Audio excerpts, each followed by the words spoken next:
Absolutely not important. Actually, that wouldn't be wise. Because if you fill the frequency spectrum constantly with all the information, you wouldn't have any dynamics, and it would sound boring. So if you pick a couple of music styles, so let's say you have classical music. There are sections where the timpani and the drums and the lower strings and the lower brass are playing, and it creates this really great monumental sound, and then they stop, and then it goes to the woodwinds, which is like in the mid-high range, and then it goes to the violins that play super high harmonics, and then it goes somewhere else. So using the full frequency spectrum, I wouldn't say that needs to be there all the time. Now let's listen, for instance, to electronic dance music.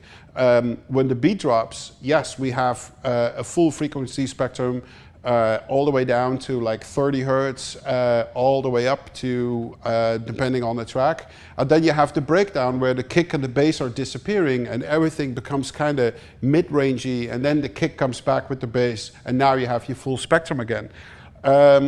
There's another way to answer this question, and that is that even if you record live strings in a room, you technically do not want to filter out frequencies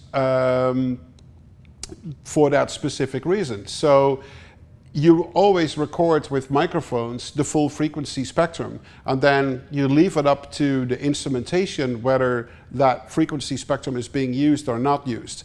Now, sometimes it makes sense to filter out a certain set of frequencies, because if you layer a lot of tracks on top of each other, you're going to end up with what they call a lot of noise floor, which means that rumble frequencies in the low end or hiss from the microphone is now added on top of each other. So if you record a band, it makes sense to shelve off certain low frequencies for the guitars.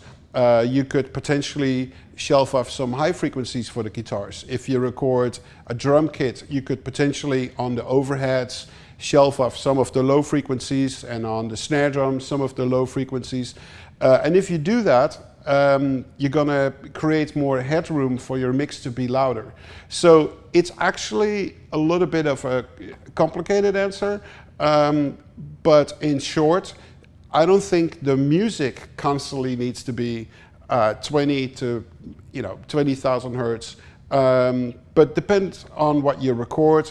You might want to shelve some things off here and there. And when it comes to arrangement, you definitely want to switch between frequency centers, so not everything sounds constantly the same. I hope that helps.